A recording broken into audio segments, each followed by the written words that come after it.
Амьдрал чамайг алгадаж авах мөчид хичнээн хэцүү байсан ч нүдэн анаад хүлээн зөвшөөрөхөөс өөр аргагүй байдаг.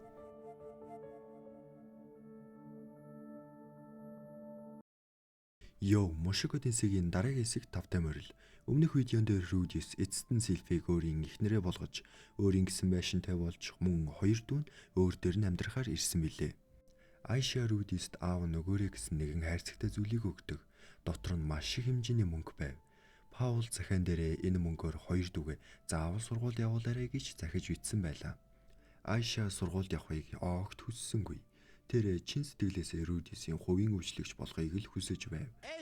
Харин ноор нь эсэргээрээ энд ирснээсээ хойш Рудистэй үг дуурахгүй хүйтэн хүндий хандсан хэвээр.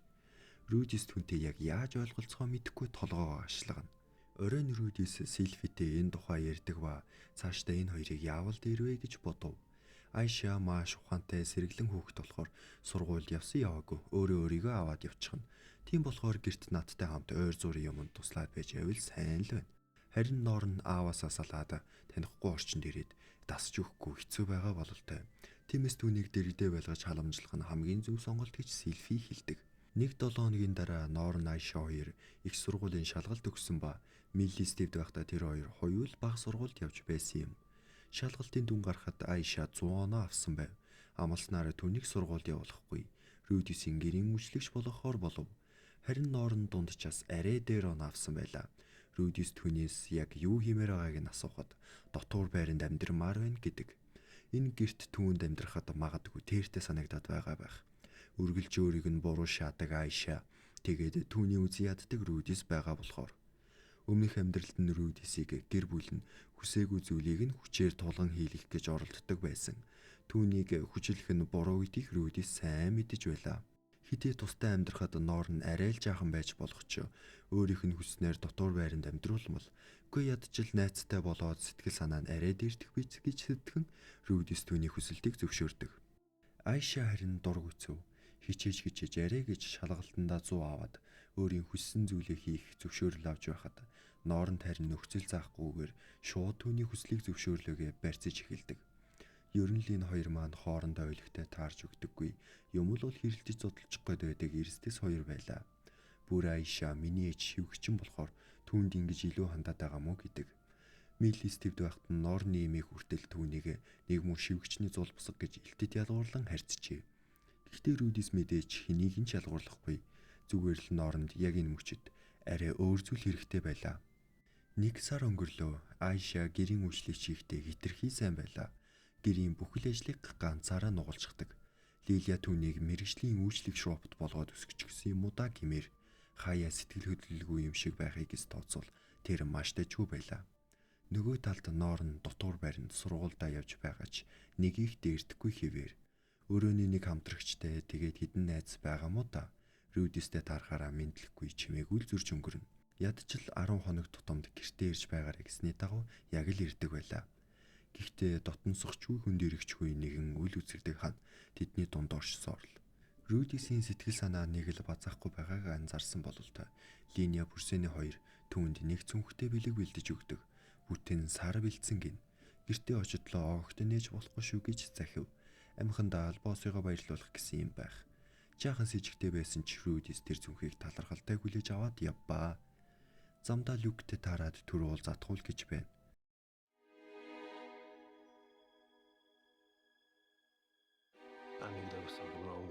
Яасан болдоо гэд түүнийг дагаад явсан чинь Рудисийг Ариэлийн өрөөнд аваад ирдэг. Яагаад ч юм бүгд түүн рүү гайхсан эсвэл урам хугарсан харцаар харж байв. Сүүлийн үед Линия Бүрсэний хоёр охтын дотор хувцсыг хүчээр авах болсон гин. Сайн судлаад үзсэн чинь боссыг баярлуулахын тулд гэсэн зорилгоор авч байжээ. Юу болсныг ойлгосон Рудис шууд л нэрхт өөрийгөө ямар ч холбоогүй гэдгээ сайн тайлбарлав. Сильфи түүнийг сонсоод ээлт санаа намарсан шинжтэй. Ашгүйдээ би Рудис хангалтгүй байсан бахтаа гэж айлаа гэв. Тэндээс гараад Рудис шууд Линия Бүрсэний хоёрыг дуудаж загнав. Хараад байхад энэ хоёр Рудисийг л хукап хийчих гээд ийм зүйл хийгээд байгаа бололтой. Уг нь энэ хоёртой учир уурвал болохгүй гэх газар байхгүй л дээ манай Рудис. Сильфи өөрөө хүртэл хэрвээ дахиад хүсвэл эхнэр авч болно л гэж байсан. Гэхдээ Рудис Сильфиг л хайрлана гэж амласан. Тэр үеэр хичээлээ тараад явж байсан Норонтой тэд нар таардаг. Рудисийн дүү гэдгийг мэдэхгүй Линя Бүрсэний хоёр "Өөш, муухай хараад байна уу?" гिचгдэг. "Та хоёрт л" гэж хэлэхэд тэр миний дүү шүү гэж Рудис хатуухан анхааруулдаг. Түүнээс хойш нэх удалгүй Норн хичээлдээ явахгүй өөрийгөө өрөөндөө түгтсэн гэдэг мэдээ ирэв.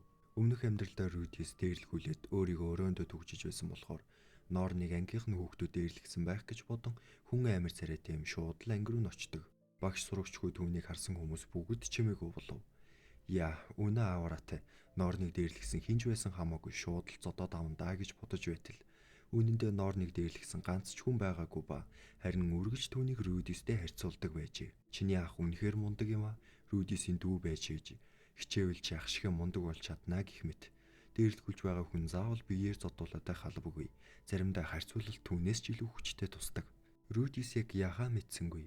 Өмнөх амьдралд нь Рудисийг ингэж отоогүй болоход нь ах нь ирээд түүнийг айл болгох чадхаараа л дэмжих гэж оролддог байсан. "Би чамайг шууд гараад сургуульдаа яваадах гэхгүй. Зүгээр л ядч надтай хамт том өрөөнд ороод хоол идэл та.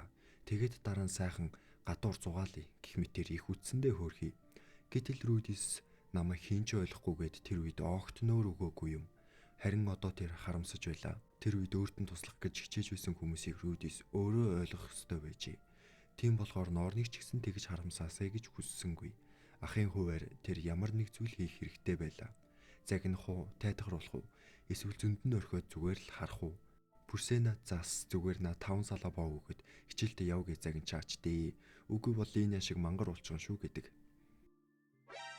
За юу ч гэсэн Норнтой уулзах хэрэгтэй гэж бодов. Өөр арга байсангүй. Ариэл, Линя, Бүрсэнэ гэд танил талаа ашиглаж байгаад огтын дотор байранд нууцаар нэвтрлээ. Рудис Норны өрөөнд орчоод юу гэж хэлэхээ мэдэхгүй чимээгүй тэнэгэлзэж суув. Хоёул бие биетэйгээ юу ч ярихгүй таг өлрөстэй. Норн энэ бүх хугацаанд Рудисээс айж явжээ. "Намайг ууралсандаа аавыг зодсон шиг зодчих үе дээ" гэж. Тийм болохоор түүнээс холдохыг хүссэн. Дотор байранд ороод түүний талаар арай гэж бодохгүй бай гэсэн чинь сургуулийнх нь хүртэл түүнийг Рудистэй харьцуулаастай. Дарамт айдас ядаргаад авцаад өрөөнөөсөө ч гарах хүсэл төрөөгүй. Гэтэл Рудис ах нь өөрийнх нь төлөө санаа зовоод ирсэн царайг нь харахад түүний эргэлзээ тайлагдахад хангалттай байлаа. Эцэст нь Норн Рудис өөрийг нь зодох муу хүн биш гэдгийг ойлгож шүнжин зүгээр л түүний гарт уйлсан юм. Бүрсэнэгийн хэлснээр 5 салаа боо өгчихсөн бол байдал бүрэлд ордох байжтэй. Тэр өдрөөс хойш Норн мэдгэдгүүс өөрчлөгдсөн. Ядчил Рудистэй таарах болгондоо мэндэлдэг, зайлсхийхэж болжээ. Өмнөх амьдралаа Рудис буцаад хөл дээрээ босож чадаагүй. Тэгтэл Норн чадсан. Өөрөөс нь илүү сэтгэлийн хаттай мундаг охин юм да. Хэрвээ нана хоши өмнөх дэлхий рүүгээ буцаж очивол "Ах та намайг уучлаарэ. Хийсэн бүхэнд чинь баярлаа" гэж хэдий хожимдож ухаарсан ч гэлээ уучлал хүссэн үг дамжуулж үлдээе гэж бодов. Үүнээс хойш Рудисийн амьдрал харьцангуй амар тайван болов. Сургууль дээр Рудис Норнтой хамт Ружиртийн талаар ном бичиж эхэлж байгаа. Занабогийн судалгаа ахис дэвшил сайтай, ирээдүйд хөдөлдөг робот хийх, энэ ертөнцийн Элон Маск л болох амбицтай байгаа. Нэрээ Жинжер Занабо дээр ирчихсэн ойр зургийн юмд нь туслаад байж идэг. Өөрийг нь ердөөнийг муу баримлаар солилцсон хүнд яагаад ингэтлээ зүтгээд байдаг юм бол доо. Занабо Жинжерийн үглээ яншаагаас нь болоод их л тэр шаадаг юм шиг санагдсан.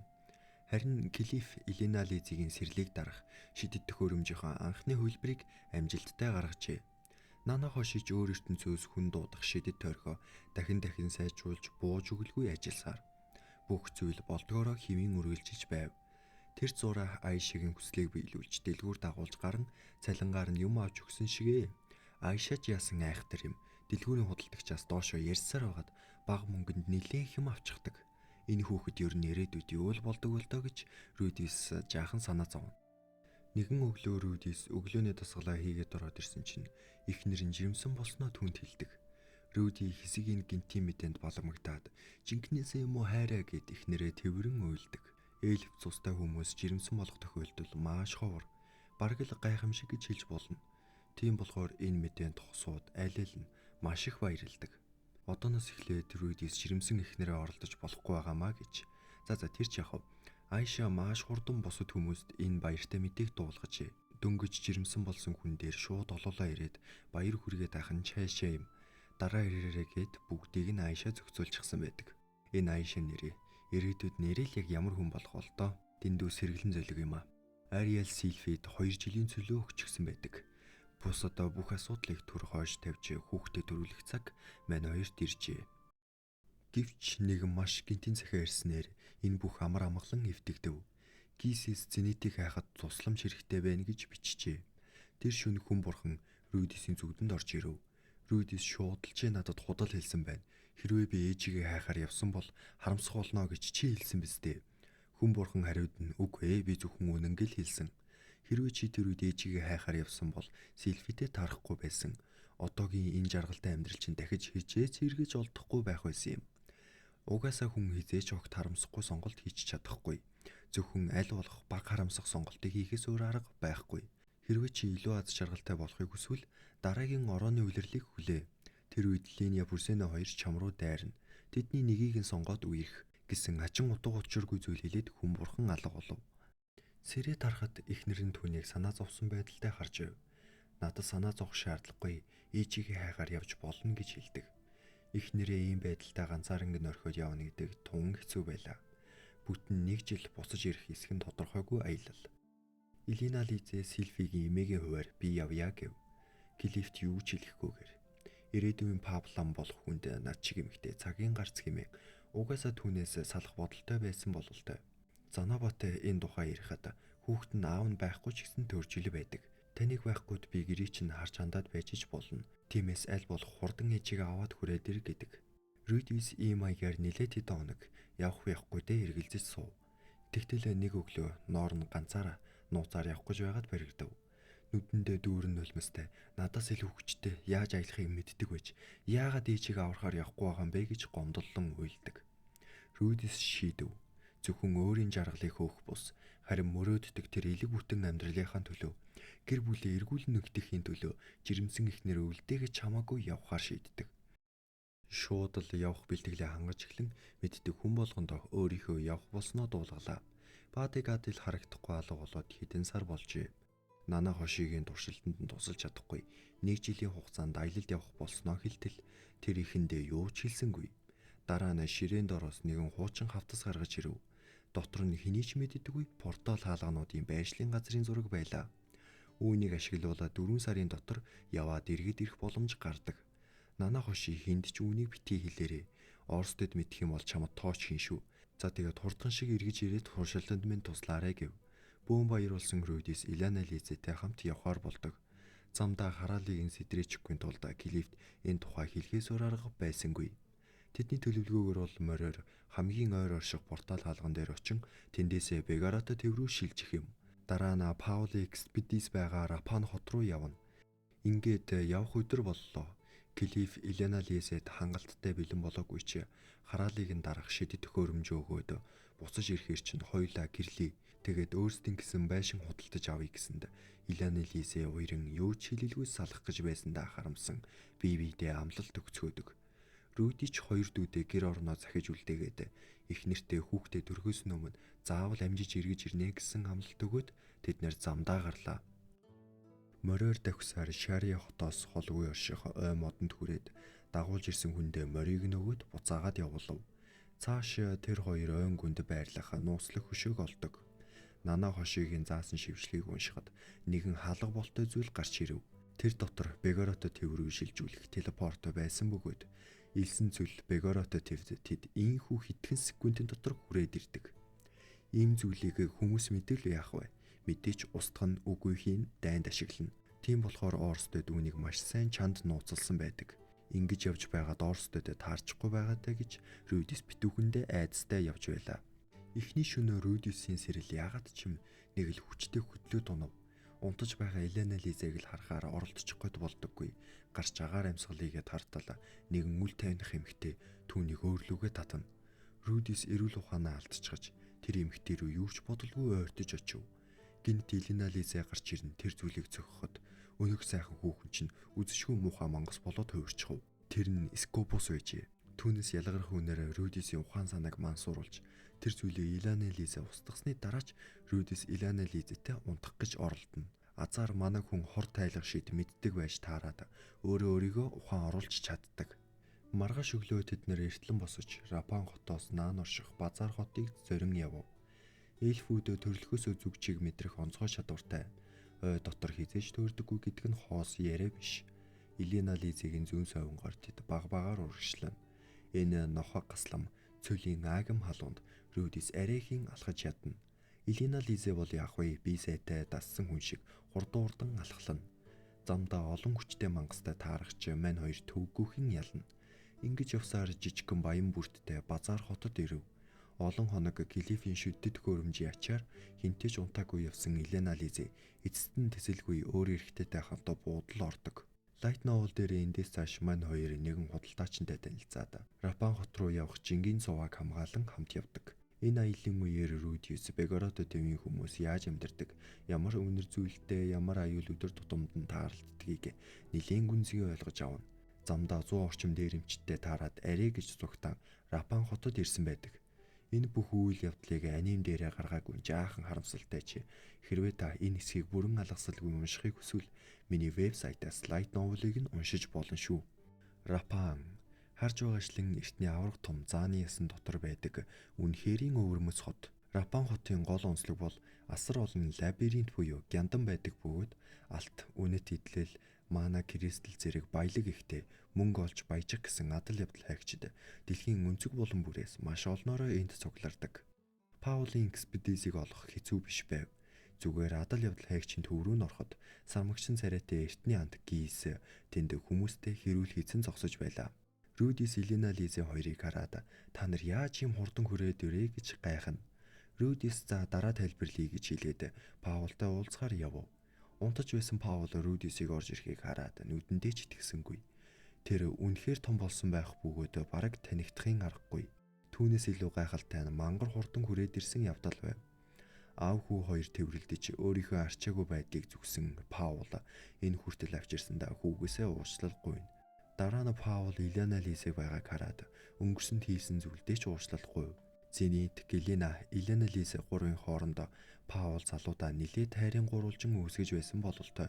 Жинхэнэ хайраа олсон Елена Лизе Паулыг уулзалдаг. Рудисийг баг байхад нь аав нь их л том хүн шиг харагддаг байсан.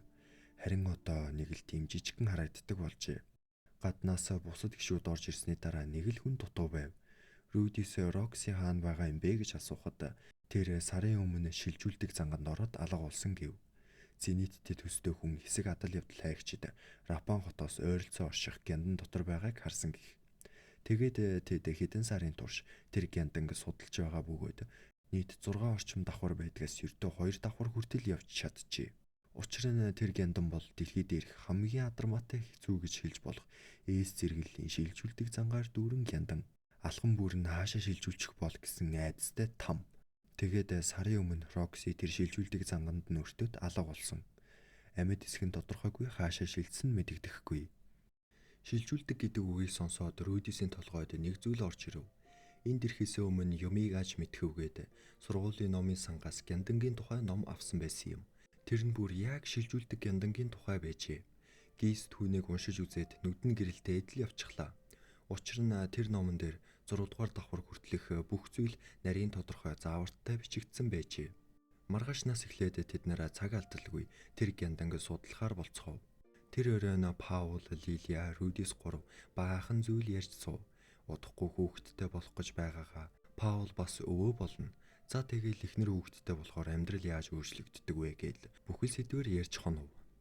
Гийс бүх зүйлийг уншиж судлаад аюулгүй гიშих зам хаана байгааг багийнхандаа зааж өгнө. Үүн дээр нэмээд Рудис агуу доторхыг гэрэлтүүлдэг шидэд гэрэл хүртэл авчирсан байсан нь Таланд болон бусад хүмүүсийн сайшаалыг хүртэхэд хүргэв.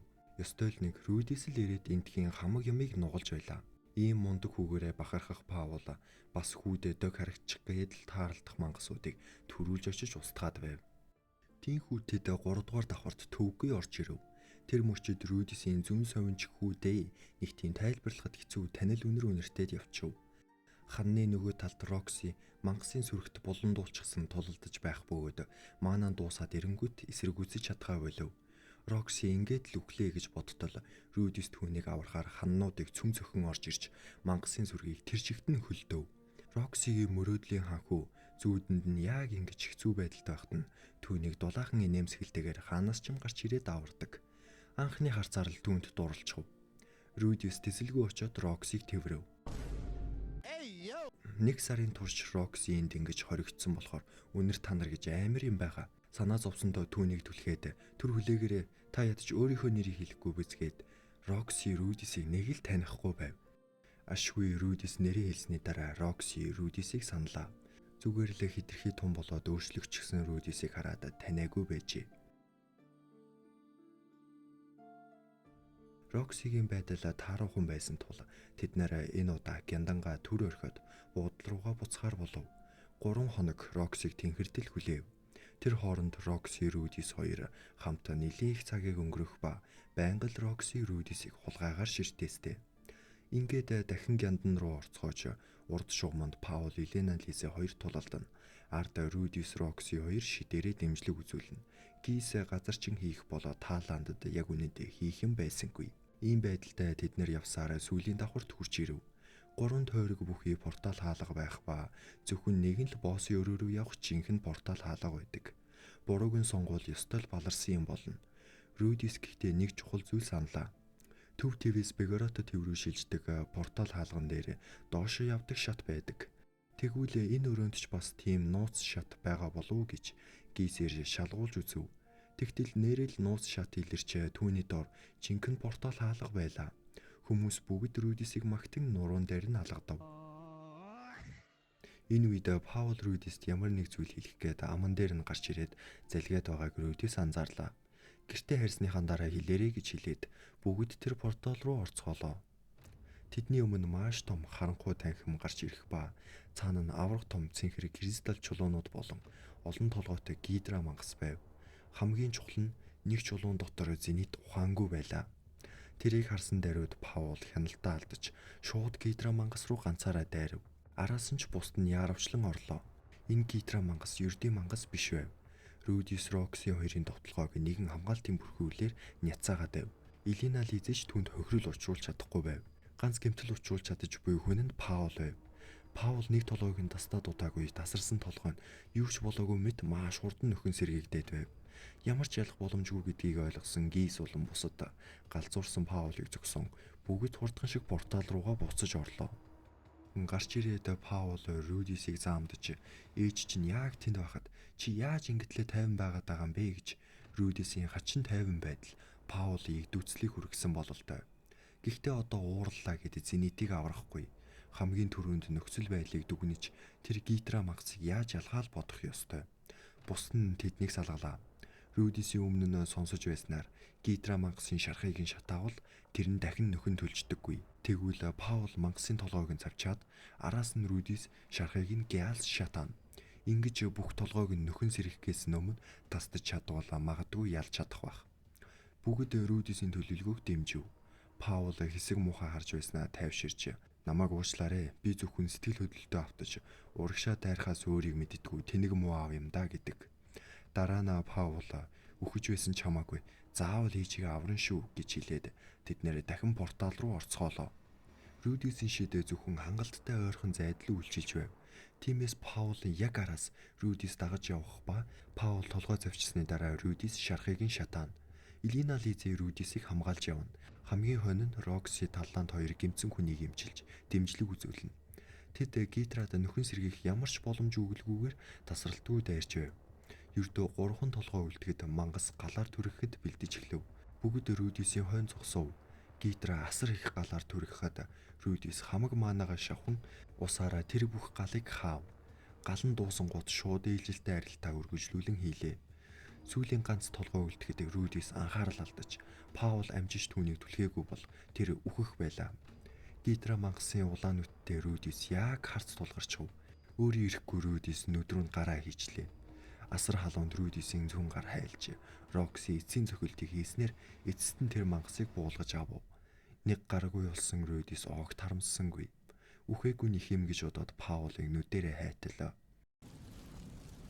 Харамсалтай нь тэр Рудисийг аврах гэдэг хөлөөрөө түлхэхдээ өөрөө ч бас нөгөө тийшээ түлхэхдэх ёстой байсан.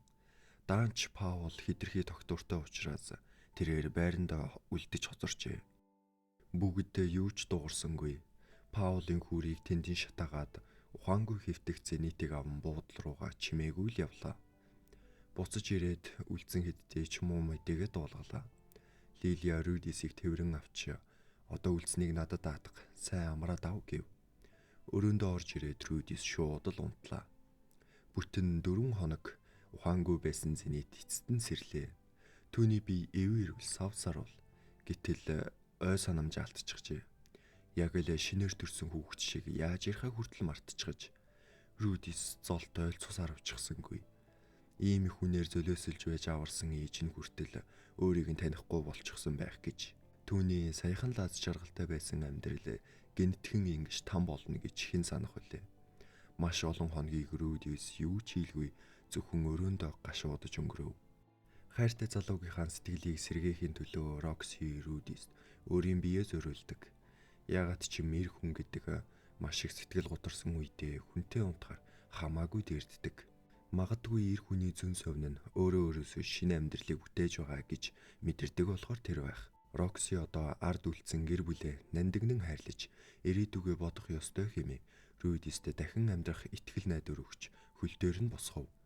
Рудис гараад аавынхаа оронд эдгээр хүмүүсийг удирдах толгойнуулсан мэт үүрэг хариуцлага мэдрэгдэж ээжигээ аваад гэртээ харахаар тэд нар замдаа гарцгаадаг.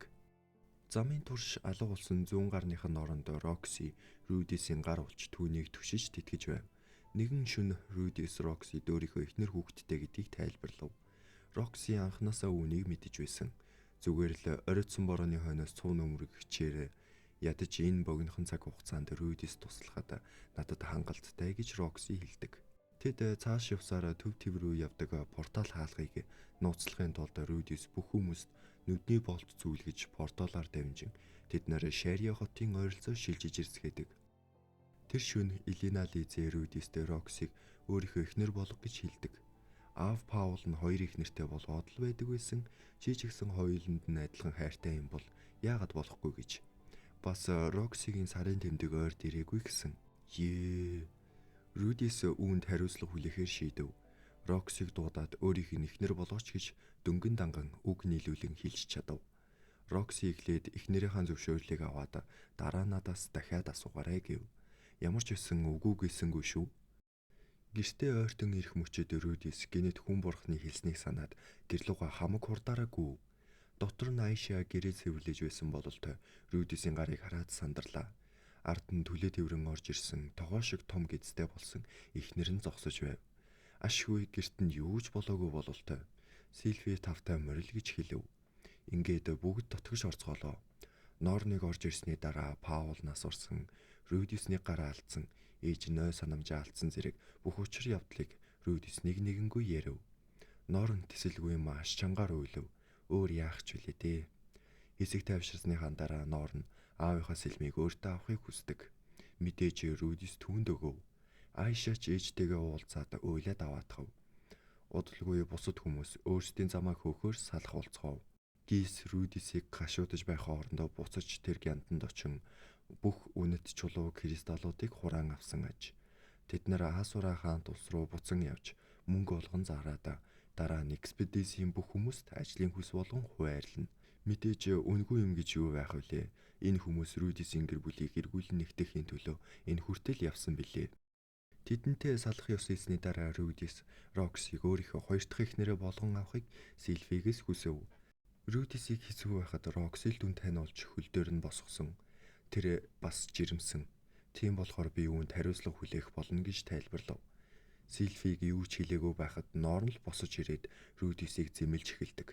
Норн Миллиш сашинтай болохоор нэг л эхнэртэй байх ёстой гэсэн хатуу үзэл баримтлалтай. Гэхдээ Рудис Миллиш сашин шүтдэггүй шүү дээ.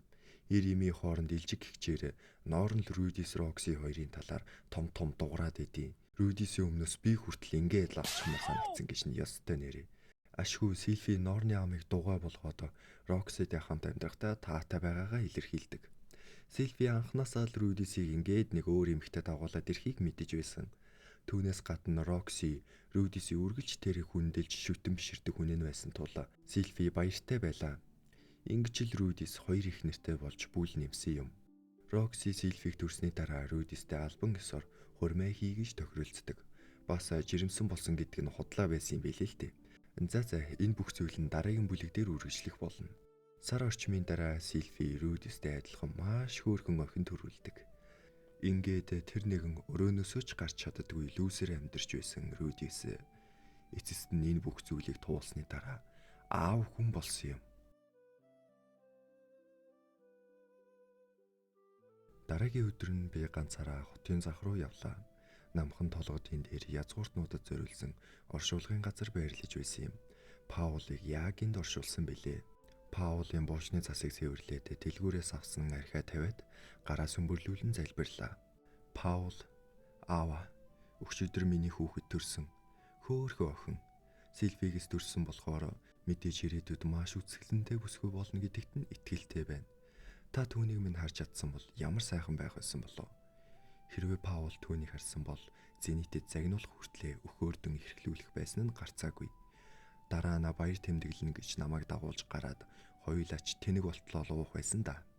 Хэрвээ Паул амьд ээж минь ой санамжаа алдаагүй байсан бол ямар зүйл болох байсныг би төсөөлж чадна. Би Роксиг ихнэрээ болгосон. Ингээд хоёр ихнэртэй болчихлоо. Яг л тантай адилхан.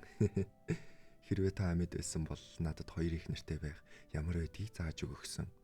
Одоо бодоход Паул гянданд байх үедээ надад хэлэх гээд байсан зүйл нь магадгүй энэ л байсан байх. Эсвэл би хитрхи ургуулan бодоод байгаа юм болов уу та? Бушны чулуу руу харахад түүний залтай инээмсэглэж буй дүр над руу ширтэж байгаа мэт санагдав. Аава, би маш муухай байсан. Өмнөх амьдралынхаа дурсамжийг тээж явсан болохоор таныг аав минь гэж сэн сэтгэлээсээ хайрлаж чадаагүй. Би босод зогсоод архины шилийг гартаа хатах нэг том балгалаа. Маш гашуун архи байв. Дараа нь үлдсэнийг нь булш руу цацлаа. Гэхдээ одоо би өөрийгөө таны жинхэнэ хүү гэж боддог. Одоо л би ойлгож байна.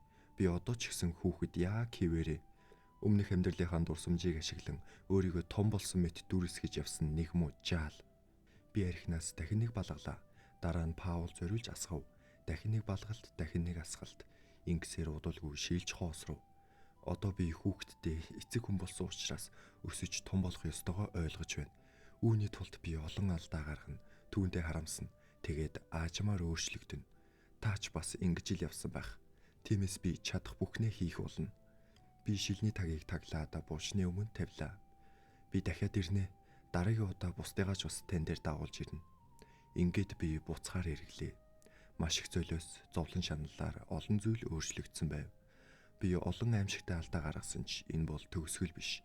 Хэдий хичнээн алдаа гаргаж буруу шийдвэр гаргасан ч бүх зүйл хараахан дуусчаагүй байна. Одоо ч энэ ертөнцид миний туулах зам урт байна. Тиймээс би сэтгэл хангалуун сайхан амьдрах болно. Эцэст нь харамсах зүйлгүйгээр санаа амар нүд аних болно. Йоо, за ингээд бараг хагас жил үргэлжилсэн Мошого Тэнсигийн цуврал маань ийхүү дууслаа. Энэ бүх хугацаанд надтай хамт байсан та нартай үнэхээр их баярлалаа. Дараагийн си즌 нь 7 сард гарна гэсэн байна лээ. Тэр болтолоо Classroom of the Light цувралаа үргэлжлүүлэндээ дараагийн си즌ээс 4 сард гарна гэсэн байна лээ. За тэгээд дахиад нэг удаа хэлэхэд та нар миний вебсайтаас Мошого Тэнсигийн Light Novel-ыг нь унших боломжтой байгаа. Бараг 3 сар ихэд анимнаас дараагийн үйл явдал руу орчих нь. Тиймээс одоо ороод худалдаж аваад урьдчилж уншиж байж болно шүү. За тийм байна. Одоо өөрөө ярих вэ? Надаарч 50 дөө. Та эдэр сонь сайхан юу байна те?